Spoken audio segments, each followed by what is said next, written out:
বরাদ্দ ভূমির রাস্তা মানে এই তানোর গোদাগাড়িতে রাস্তাঘাটের যে বেহাল দশা, সারা বাংলাদেশে রাস্তাঘাট যেখানে উন্নত। হারার পরে পাগল হয়েছে মাহি, আপনারা জানেন। এই যে একটা পাগল হয়েছে, কয় আমি তো কষ্ট পাই নাই, আমি তো মানে অন্তরে ব্যথা পাই নাই, কলজায় পাইছি।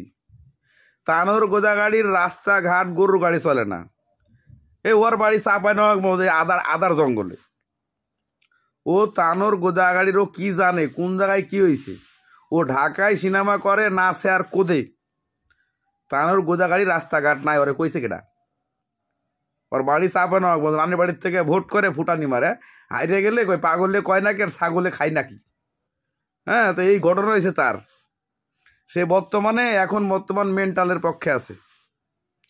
উনি তানোর গোদাগাড়ির রাস্তা উনি চোখে দেখে নাই।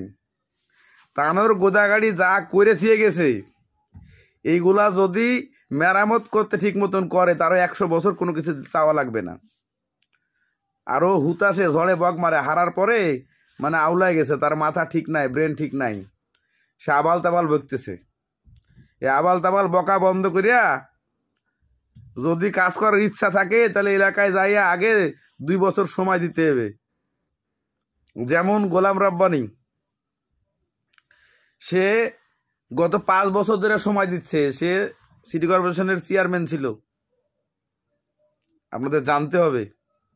পৌরসভার চেয়ারম্যান থেকে সে বর্তমানে এই এমপি ইলেকশনে আসছিল।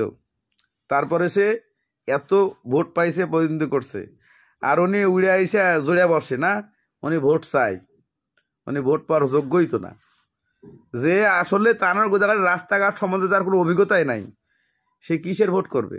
আর কি ভোট করতে গেছে উনি? হ্যাঁ, এই উল্টাপাল্টা আবাল তাবাল কথা না কইয়া ওই সিনেমা করে, সিনেমা জগতে যা থাকুক, ভালো হইবে। গুণগান মানুষের না গাইয়া নিজে গুণগান করতে গেলে পয়সা পাত্তি খরচ করতে হইব, জনগণের পাশে দাঁড়াইতে হইব। যেমন ব্যারিস্টার সুমন করছিল 49টা ব্রিজ, যে করেন না কে ফুটানি না মারিয়া, তা তো মারবেন না নি। এই পুঁজি কোলাইব না, সরকার কখন দেবে সেটা নিয়ে চাই করবেন। মানুষ এত পাগল না তানোর গোদাগাড়ির, বোঝেন নাই? আগামীতে নির্বাচন করতে গেলে আগে 1 কোটি খরচ করেন যায় এলাকায়, তাইলে বুঝবো যে আপনার দেশের প্রতি, এলাকার প্রতি মানে দরদ আছে। এটা না করে খালি মেকআপ 6,000 টাকা লাগাইয়া ওই নামলে পারেই পাস করা যায় না। বুঝতে পারছেন?